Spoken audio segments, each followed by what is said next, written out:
านมานานแค่ไหนเราไม่เคยลืมเรื่องราวไม่เคยลืมเพื่อนสาวและเพื่อนชายยังคงคิดถึงเสมอแม้ว่าเราต้องห่างไกลพวกเธออยู่ที่ไหน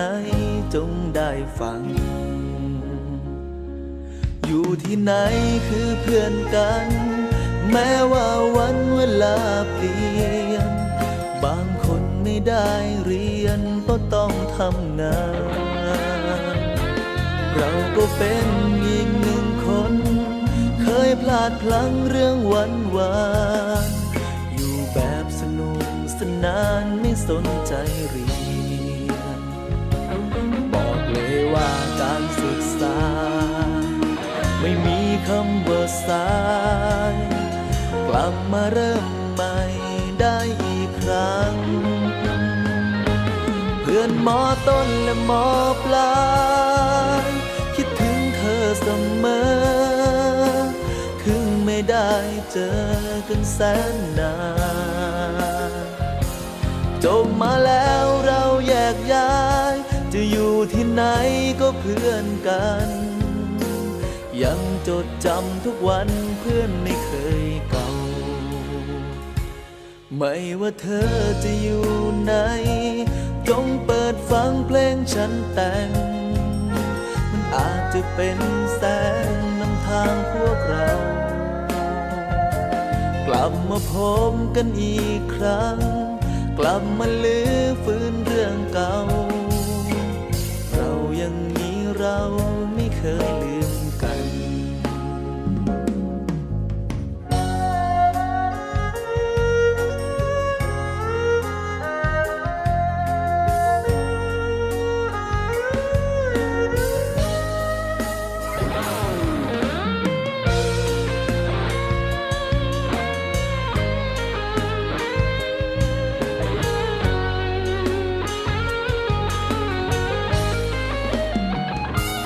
เพื่อนม.ต้นและม.ปลายคิดถึงเธอเสมอถึงไม่ได้เจอกันแสนนานจบมาแล้วเราแยกย้ายจะอยู่ที่ไหนก็เพื่อนกันยังจดจำทุกวันเพื่อนไม่เคยเก่า